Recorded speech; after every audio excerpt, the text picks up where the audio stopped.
This is probably one of my favorite things to talk about. Incredible, inspiring women. And my friend Nadereh Chamlou is one of those amazing women. In fact, if it wasn't for her, I wouldn't be here with you guys today. She's the one who connected me with iBridges, with Kamran, and with Mahbub. So Nadereh Jun, come on up.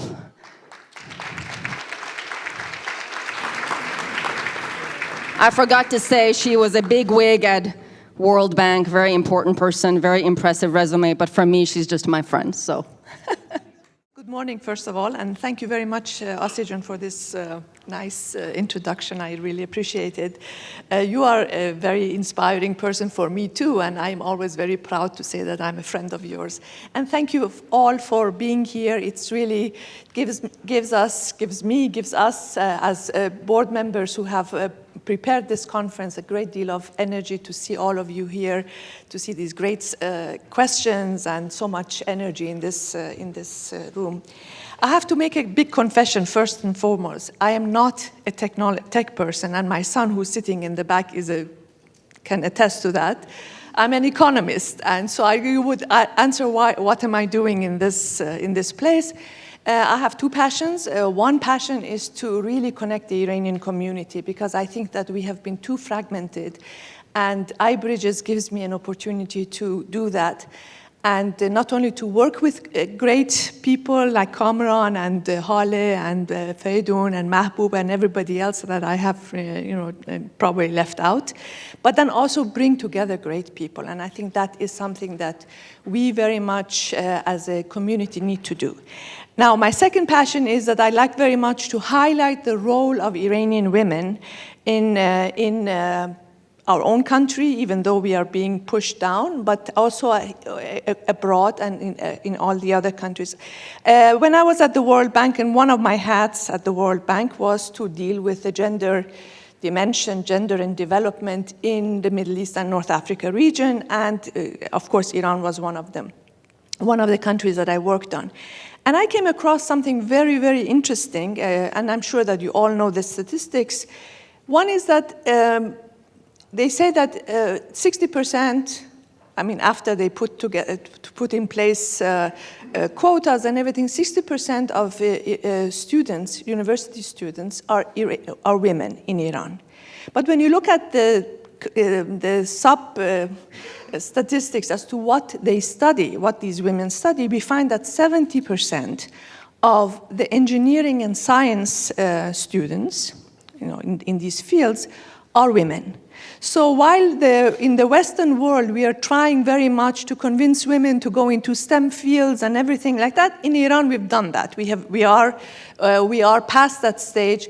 And in fact, when I wanted to study economics, I was the black sheep of the family, because every woman in my family was studying engineering and and math and all of these other fields. So I can personally attest to that there are many, many women in this field.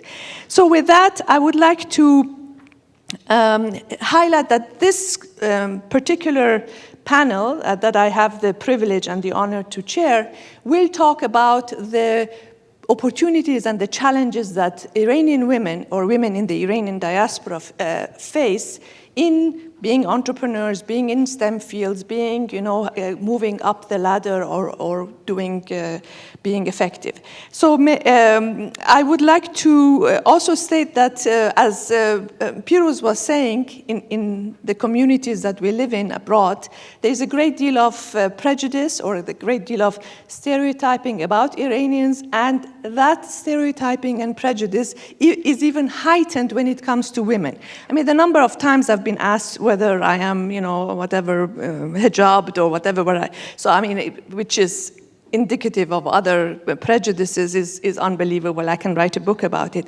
But the women that I have today are just, as they say in Persian, mosh nemune kharware. They are just a few examples of this wide community. And I hope that we will be even becoming to 50% or even more in the data bank that Piruz is collecting.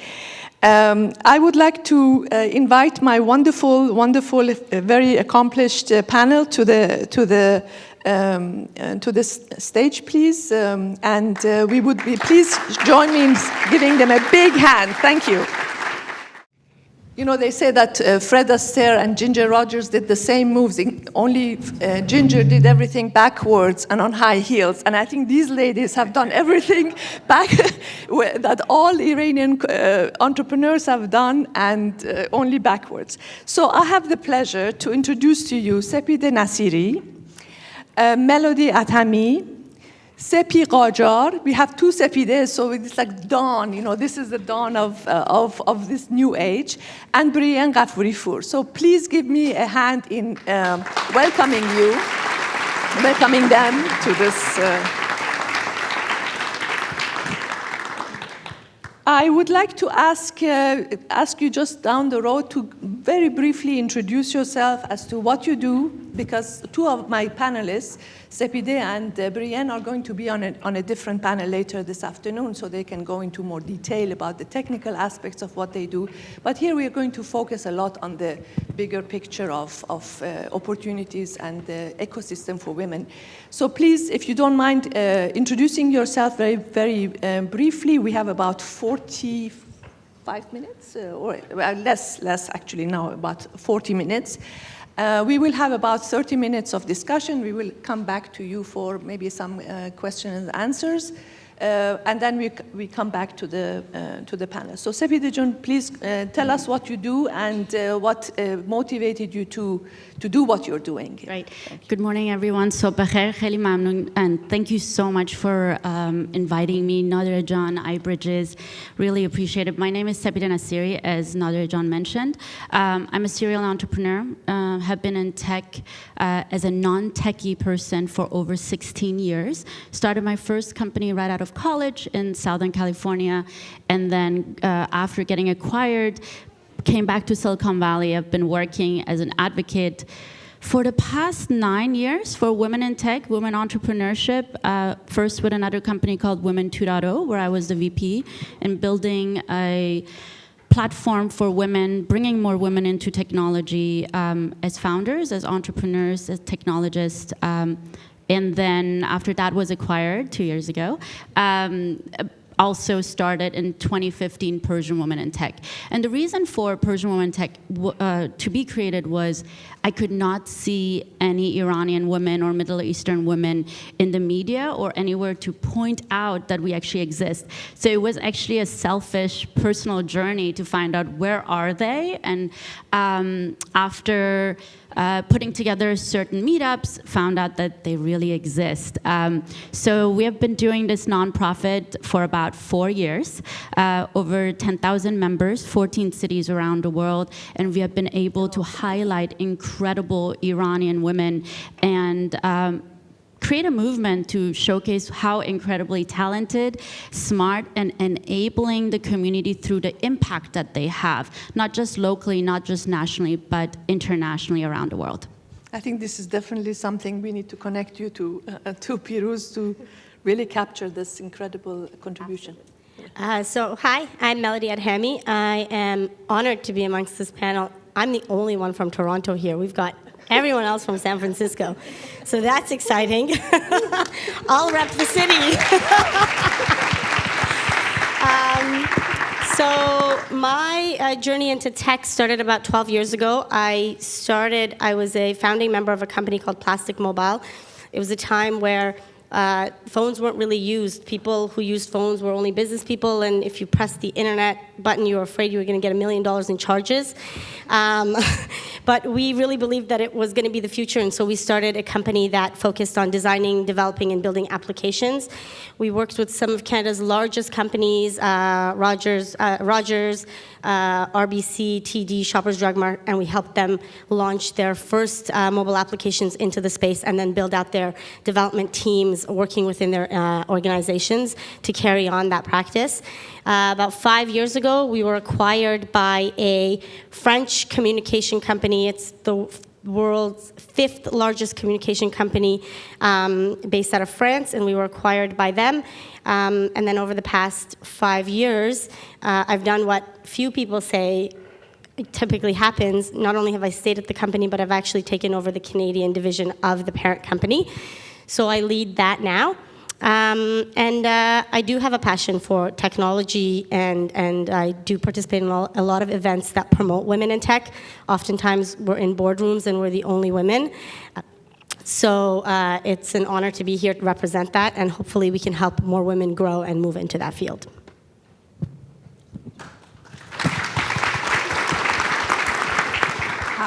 Hi, everybody. My name is Sepi Ghajar. In another word, Sepideh Ghajar. I'm the co-founder and CEO at TAYGO, which is the first home loan marketplace in the United States for home buyers with limited affordability, which unfortunately is 70% in the United States right now. TAYGO is my second entrepreneurship experience. The first one was in New York. It led into a very early acquisition. I was the co-inventor there, and at TAYGO, I'm the co-founder. And thank you very much for inviting me. Thank you. Hi, can everyone hear me? Okay. My name is Brienne Ghafourifar, and I'm the co-founder of a Silicon Valley startup called Entefy. And Entefy is an AI company for enterprise solutions. So we leverage our AI platform, very multimodal, so we deal with image, voice, computer vision, language, words as well, to build enterprise solutions for very high value use cases in communication and big data and things like that. I had the privilege of accelerating my education a little bit when I was younger, so I was able to graduate from college when I was 17. That gave me an extra 5 years to do something a little bit different, so that's when Alston and I co-founded Entefy. We have a real appreciation for human communication and interaction, and I think just the explosion of big data hitting us and bombarding us every day and having to jump in and out of different experiences was a big kind of pain point for us. So we very much value time, and everything that we do is to save people time so they can live and work better. So that was the inspiration for Entefy. And I'm very grateful to be here as well. I'm a big supporter of women in tech. I do a lot of speaking, actually Women 2.0 I've done, iBridges, I'm so happy to be involved. I know Piruz as well very well. So thank you so much for having us and giving us an opportunity to be here and talk to you today. So let me ask you straight out. Can you, maybe we can start in this way back, because then I can come back to you about the bigger picture and what the community tells you. Can you tell me how, I'm sure that you've faced many questions and many, stereotypical approaches to you as women and as Iranian women and as entrepreneurs and many other things. Can you just give us a few maybe ideas about what you've seen and how you dealt with these issues and how you probably turned them around to your advantage, because there are also opportunities to benefit from stereotypical attitudes. Sure, I can start if you guys would like. Honestly, as an entrepreneur, I feel like we're constantly battling some kind of confirmation bias, whether it's women or, age is another one. I can't speak to everyone's experience, and I know the challenges vary person by person, situation by situation, but we've had so many meetings where age is a challenge, right? I'm 24 now, but I was 17 when we started the company, so I would go into a meeting and they would say, so where's your boss? Basically, like, what are you doing here? Women is another one. I think we've had, meetings with investors or customers, or mostly investors, I think in the early days, where they felt maybe their money is safest in the investment in a man, right, in an investment of a male CEO or co-founder. So those things come up, and I think to whatever extent people have the bias, and it's just kind of our job to overcome it by creating value and impact, and really being passionate about what we are building. The other ones is siblings. I have a sibling co-founder. People say, oh my gosh, I can't imagine working with my family. How do you do it? It must be awful. And it's like, no, a lot of people who have good relationships, we're also very close, we're great friends, we have very complementary skill sets. So I don't want to minimize it or overly maximize it. I think the biases are everywhere, and we just have to continually persevere and overcome them and prove the world wrong by being successful.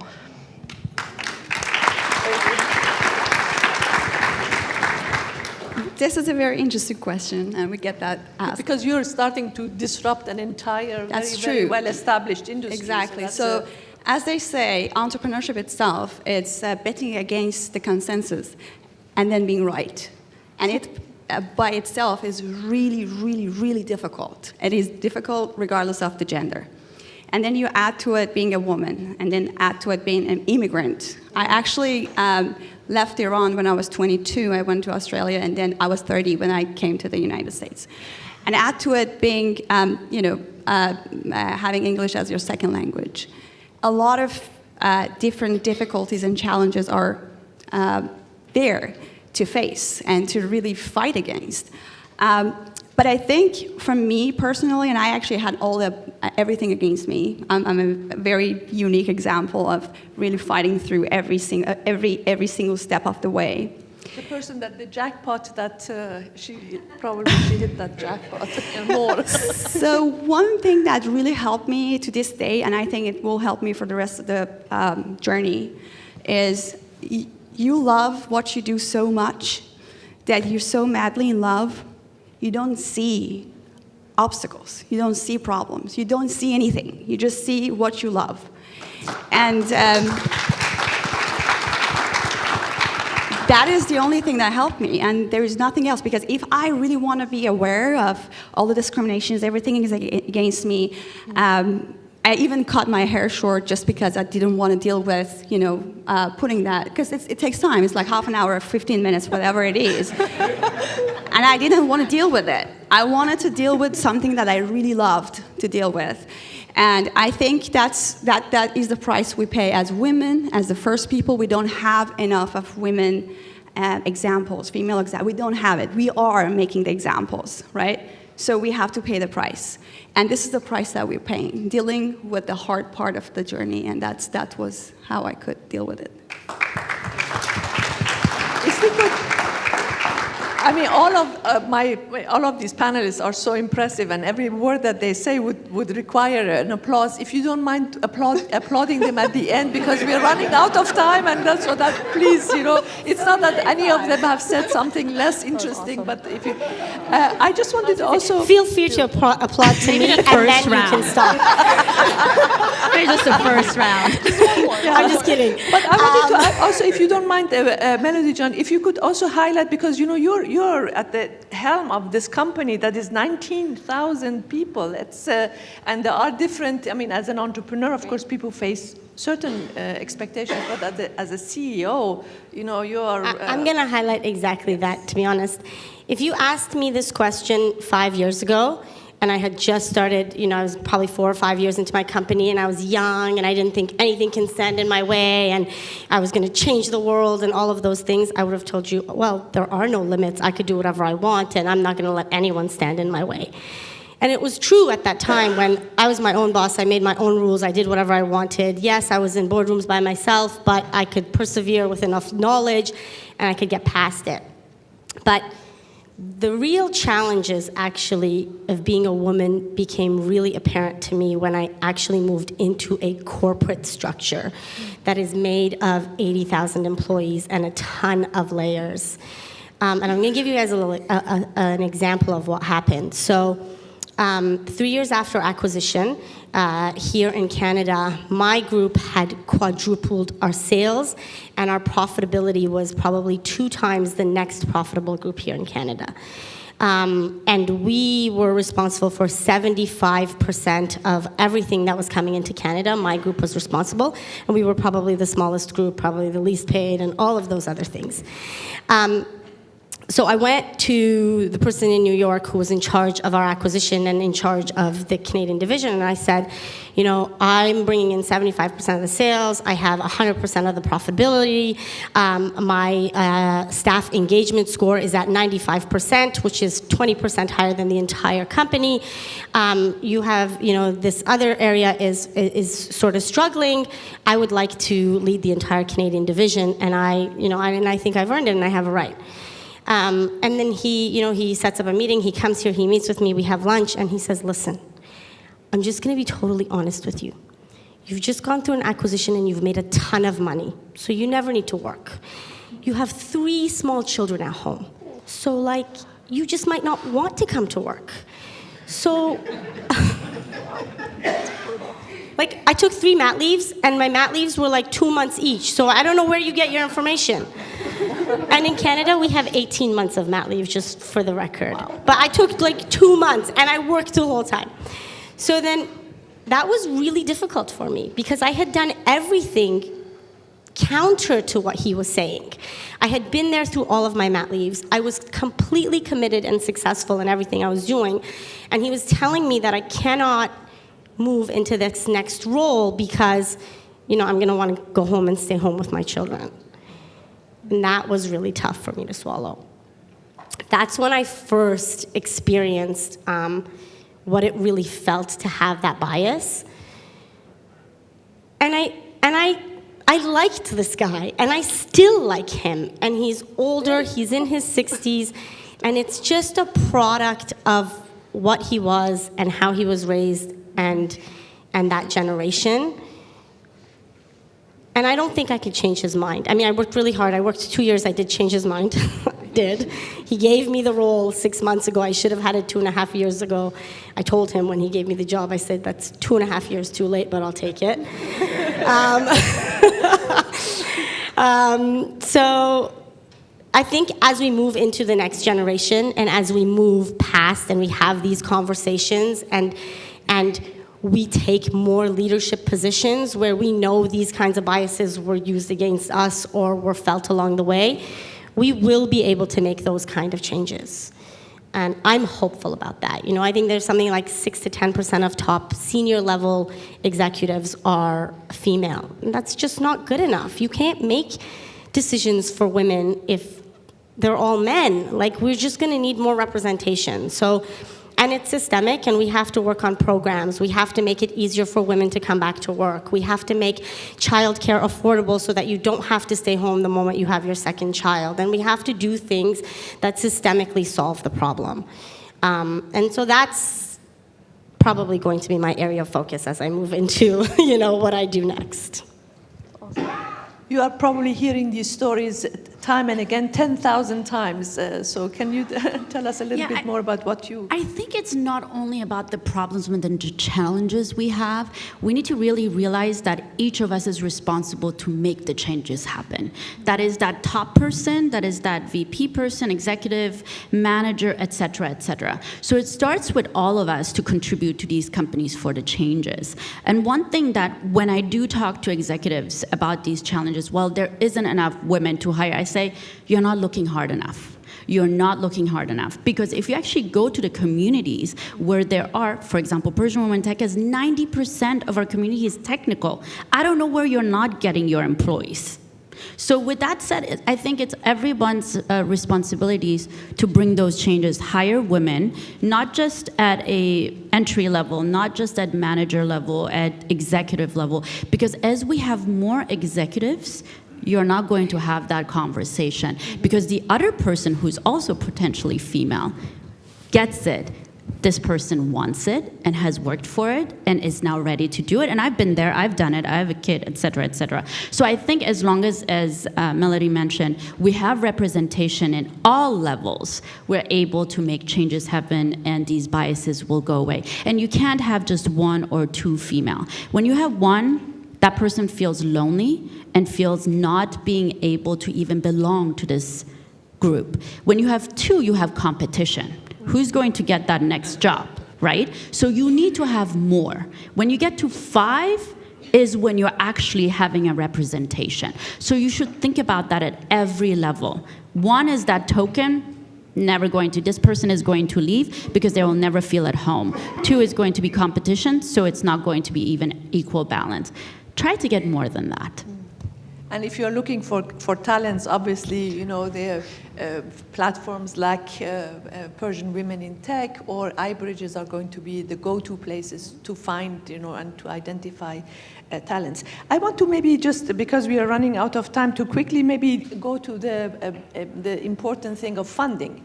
Earlier this year, Anusha Ansari and I started a fund, you know, kind of an initiative which was called the $1 Billion Fund for Women, because we realized that that venture capital money, only 2% of venture capital money in North America, and forget about the other parts of the world, were going to women-owned, women-led companies. So how did you get funding, and what sort of impediments did you feel, and how did you overcome them? And then maybe afterwards we open it up for questions.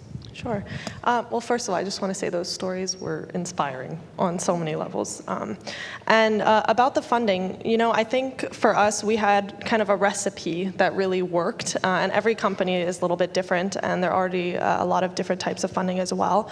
But we first surrounded ourselves with vendors and business partners who could be vested in our success, right? Because as we're growing, they're growing, and they want us to grow as one of their clients. So anything from attorneys to tax firms, even early technology partners.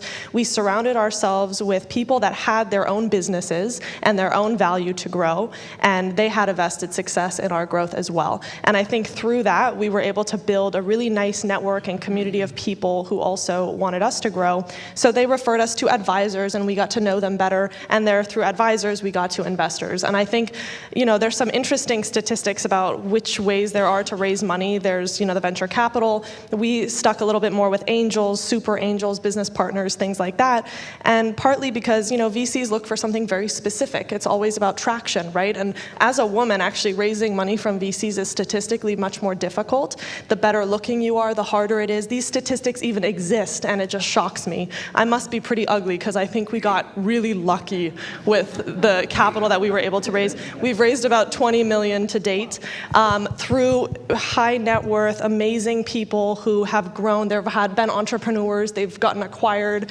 They want to invest in that next generation.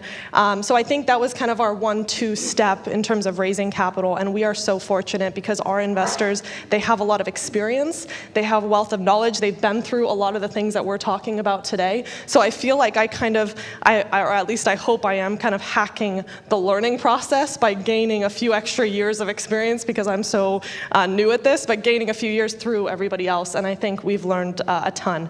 So capital is not easy, but you know, you just have to find people that really care about your mission and that really want to help you grow. So networking is huge in every field, and especially through vendors. People don't really think about that. They think, let me go talk to friends and family, and all of that is great. But if you can find business partners that are going through a very similar experience, you begin to have this mutual synergy. And so those were our earliest investors, and now we've grown to that 20 million kind of pre-Series B company, and I think that path has really been amazing for us. I'm very grateful. Mashallah. Thank you so much. Thank you. Thank you. Oh no! We were supposed to hold the applause. Thank you so much. Thank you. For us, TAYGO is in its earliest stage. We're in seed stage. We raised seed money from angel investors. And usually for me, it was my first time that I was a founder, and it was really difficult because I was not even from Bay Area. I had to build my network, and network is everything. And network is very important. And one of the very, very great things that I was privileged that Karen Elijah was my mentor through that process, giving me direction, helping me pretty much setting the kind of perspective I needed to have in terms of when it comes to fundraising. I hope that everybody choose the right mentor so that they can actually find the right direction. But what I learned through the very early stage of fundraising was it's all about you as a person, your capabilities, your background, your vision, and your mission, and being able to very well kind of articulate it and explain where you want to be. Because at the time that you're fundraising for the first time, you're pretty much nobody. But you want to become somebody, and people want to know what they're investing into. What is the legacy that you want to really leave behind you, and if they want to contribute to that as well or not. So it's pretty much, this is a contribution project for them. And being able to really very clearly present it and articulate it, it was the success that I had last year when we closed it. VC fundraising from venture capital is my next challenge. So I'm looking forward to learning a lot of it. So we were a service-based company, service-based tech company. So we didn't actually go through any raises or fundraising.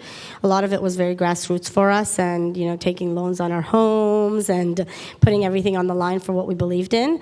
But I do know it is a challenge for women to raise funds. I was at an event in Montreal probably about a couple months ago, and it was by Portage Ventures and some of the large venture firms here in Canada, and we were in a room of about 200 individually invited people, and there was about maybe 7 women in the room.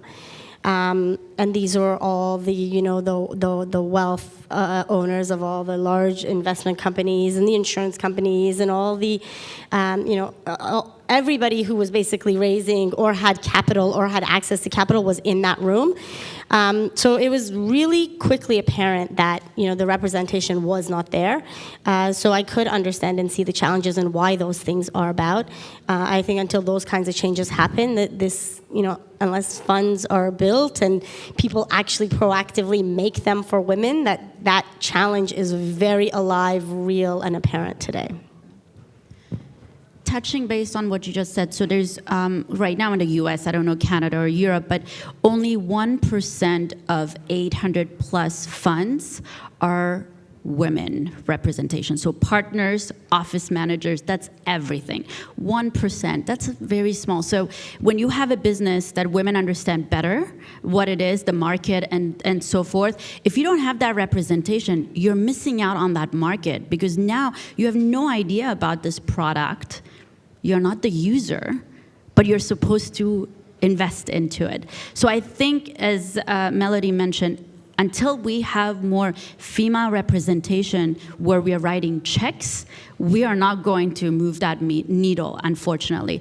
And currently, I am now at a different beast, which is a nonprofit versus the for-profit. It's a completely different ballgame. And I have to say, the difference in talking about raising money, individual donors or corporate, etc. One thing I was always telling my board of directors, I'm not solving cancer. So how am I going to make people feel how this is so important, this mission, this movement of supporting women in tech or Iranian women in tech? And one of my board of directors said, Sepi, but what you're doing actually is empowering those people who are going to be the innovators of solving cancer. So leaving a legacy as individuals, as a community, it is our responsibility to empower it's not just Persian women in tech, I think a lot of different nonprofits, because if we are not going to do it, who is going to support us in order that these nonprofits are going to support and empower our community? Yeah, I think that just to wrap up on what the panelists are saying, I think women don't have access to these networks where these issues are being discussed, and I think it's both. It's important for the women to take that step to go, and also for those who are, for instance, for iBridge, we made a definitive push to bring women on board, so that once they're being seen, people put them on the map. So in other words, you're starting to be noticed and also to be recognized. Let me take 5 minutes to have a few questions before.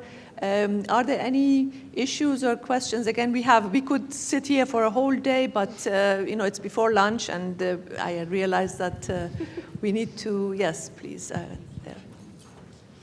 Yes, please introduce yourself. Hi, also. My name is Parinaz. Thank you so much. So my question is not only as a woman in tech, a Persian woman in tech, it's mostly as a mother.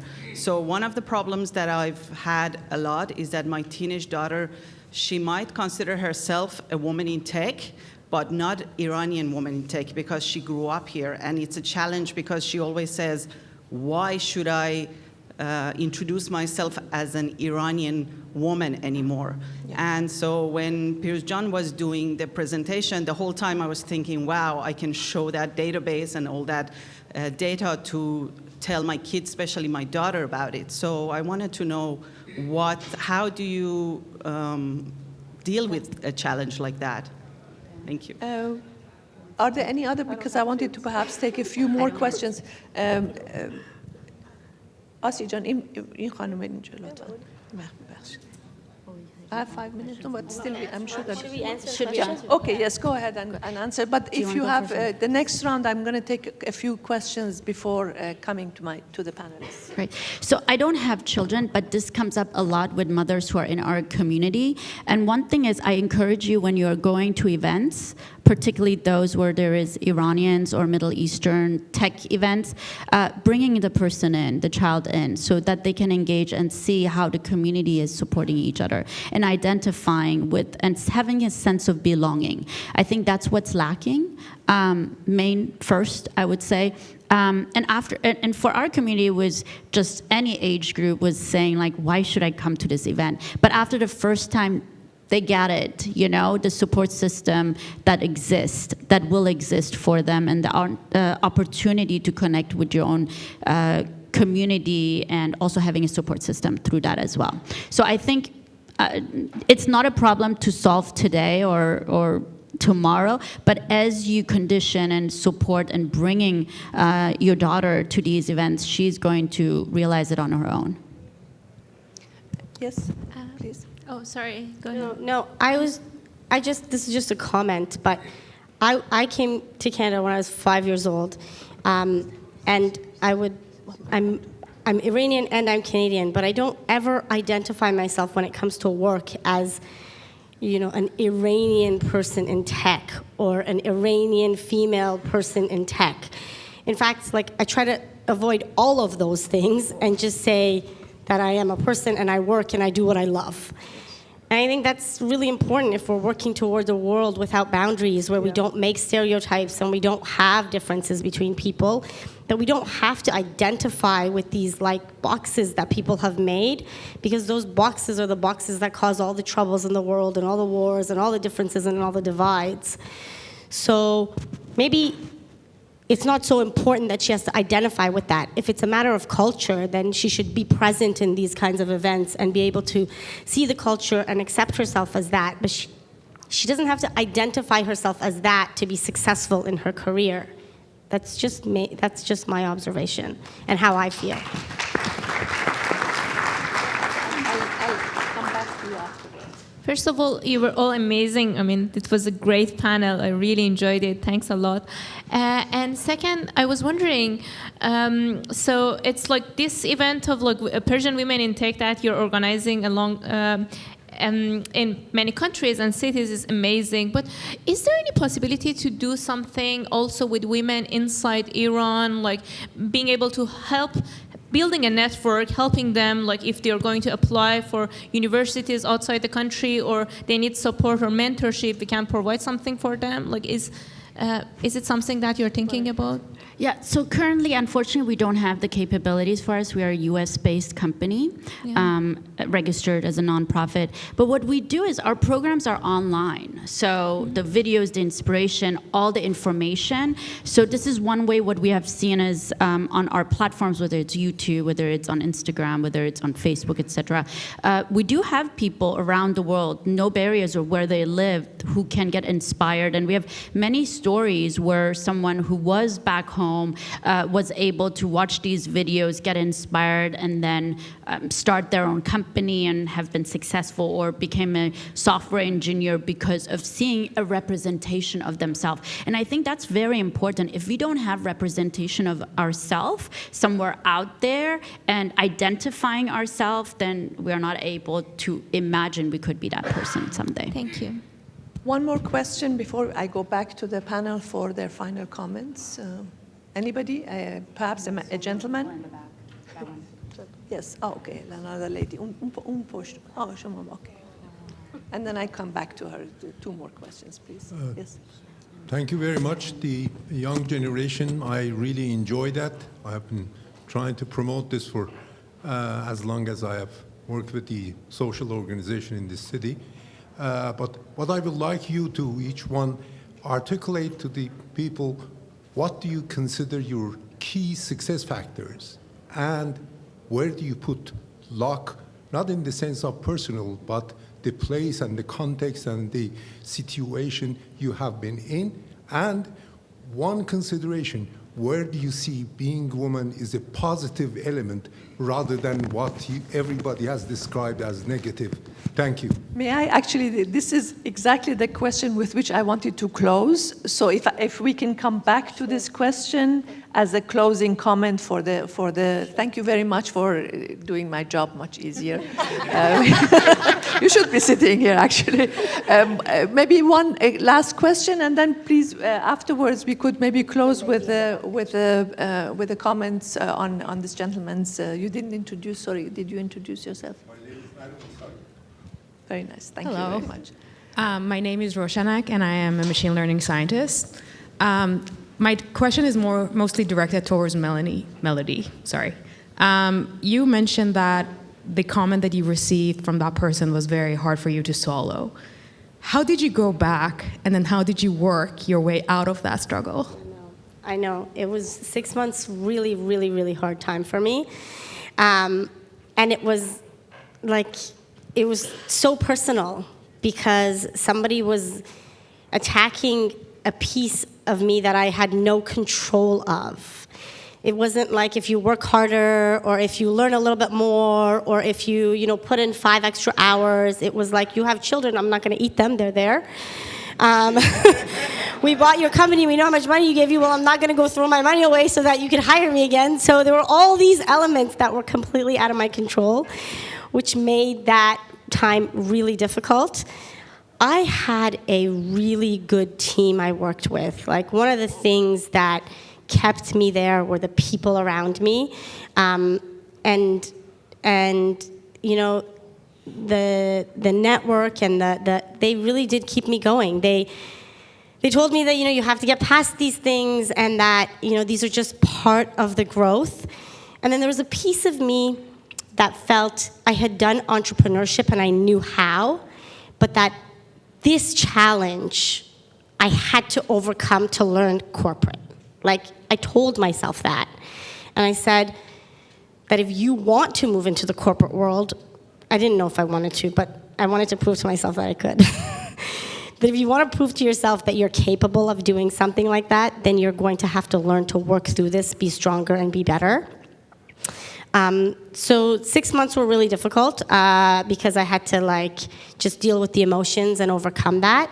But then the next year and a half I spent building a plan, strategizing on what I wanted to do, how was I going to take that over, what kind of moves I had to play in order to get there, and then I just went forward with that. So I took 6 months to really grieve, and then I took a year and a half to plan and move forward.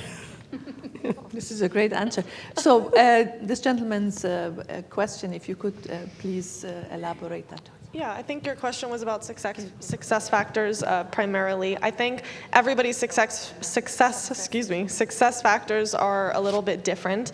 From my perspective, I think focus and determination is extremely important. Just the whole thing about perseverance, because you can try and fail a million times, but you got to just get over that barrier over and over again by persisting. So I think persistence is really important. Also, surrounding yourself with people that actually support you and actually want to see you grow, not just superficially, but their actions are aligned with the words that they're saying for support. I think that's really, really important. And I feel so fortunate to have that in my family, in my friends, in our investor and advisors. Pretty much every step along the way, they're what I call the naysayers, and then they're like the yay-sayers. And the yay-sayers are really important and critical to your success. And then from a luck perspective, I think luck is where opportunity meets preparedness. So we always have to be prepared for what's in front of us, and we just have to keep going until we get what we need to go after. And I really like that about Melody's story too. I mean, that's like a classic story of persistence over and over again. So I hope that answers your question. For me, at some point in my life, I decided to, because I was always a great contributor to whatever project that I was in, and I just decided to do that contribution to my own life. And I decided to do something very, very valuable with my life that I could be proud of. And I didn't know what that thing would be. I just put that wish out and hope that the universe and the life would bring that topic for me, and it was entrepreneurship. And the promise that I made was, I'm going to put everything, I'm going to sacrifice as much as I can to be able to be successful. And pretty much that goal of that to this date is valid. I want to do something valuable with my life, with my time, that I can define my own identity myself, that uniqueness should be defined by me, not by the system, not by the world outside of me, but from the world inside of me and projected out. So this, I think to the very last day that I live in this world, this cause will be valid, and I continue working towards it, and always my goal is ahead of me, so I'm going to work towards it on a daily basis. That keeps me going. About your question, what is the advantage of being a woman? I think we as women are very great with our emotions. So our emotions help us really make that bond in our team, with our customers. Investors, advisors, people are around us who are going to support us. We don't have to turn it off. We have to manage it and rationalize it sometimes, but we don't have to turn it off. We have to keep going with our emotions and let it be out, and help us build better and more meaningful relationship, and that was, I think, my strength. And also it contributed to the services that we provided. And I give you an example. We have the first home loan marketplace for American home buyers. And through that, a lot of people with really, really limited affordability come to us, one of which being a veteran, that we think American culture and the system will have a great support. Turned out not really. We don't have support. So this guy was no longer able to pay for the rent, so he decided to buy a home that the mortgage would be less than the rent in another region. And he failed. VA loan failed him. He couldn't get VA loan, which covers 100% of the loan. Then he applied for FHA, which covers 97%. However, he didn't have only $8,000 to cover for the down payment. And it's crazy when we think about it, $8,000 and you lose a house and you become homeless. It is that my emotion jumps out. And I prioritize and say, I'm going to help this guy myself. So I picked up the phone as a CEO and I said, hey, his name is Brian, and I say, Brian, don't stress. I am going to help you in this, and I'm on your case. And guess what? We got the grant for him, $8,000, and he's in his home, no longer homeless. This part of me, if it was not for the emotion, I probably would have think, oh, my time might be more valuable. So I think these are the advantages of women, and we have to develop it even more. Okay.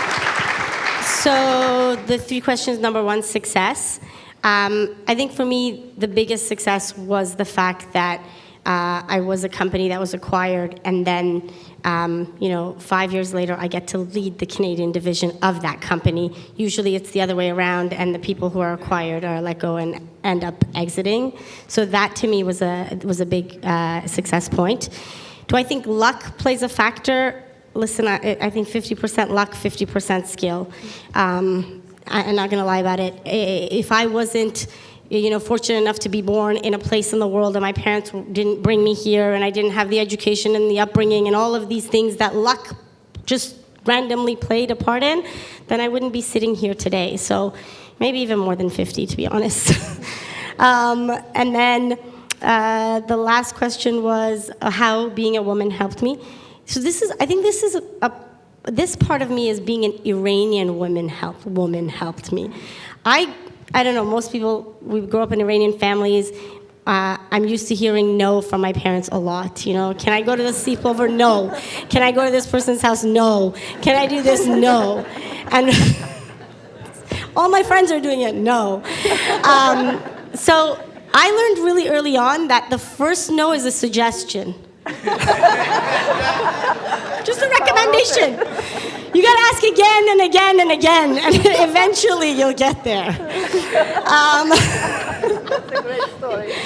So I think that being an Iranian woman has helped me realize that you're gonna be told no a lot of times. I was told no a lot of times along this journey. And I take them as a suggestion the first time, and I keep going until I get the answer that I want to hear. So that's kind of Did it how work I feel. out? Did you go? Did you end up going? No. With my mother, it's always a no. But She conditioned But you. she conditioned me to learn that I have to keep asking again. And sometimes I get a yes.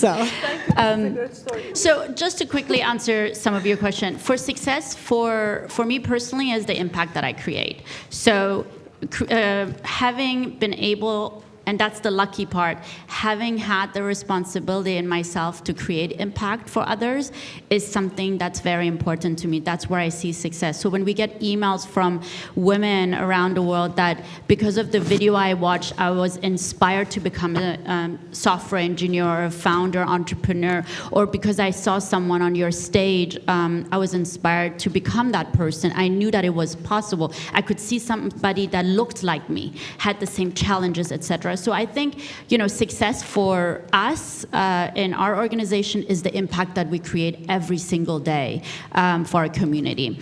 In regards to being a woman and, how is that a great thing? I think we're creating role models through ourselves. When we are successful, we are able to uplift the next generation. And so I think that's the best part. Our past generation had tried. We are no longer trying, we are being. Thank you very much, and thank you very much for this wonderful question, and to all the, great questions that came here. Unfortunately, we have very little time, and lunch is waiting outside. I want to thank you very much. I have one comment about your question. Very often, when I worked at the World Bank, I was very often the only woman on, World Bank missions and everything, and that gave me a great opportunity, even though sometimes I was the youngest of the mission. Because I was the only woman, I would always get to sit at the head of the table or close to the head of the table because everybody was a gentleman. So I got the first, was closer to the powers that be, and I could see them, and I would be noticed also, I have to say. That's probably an advantage that women have because there are so few of us when we go to places. Anyway, thank you very, very much. Now you may applaud this wonderful thing. Thank you very much.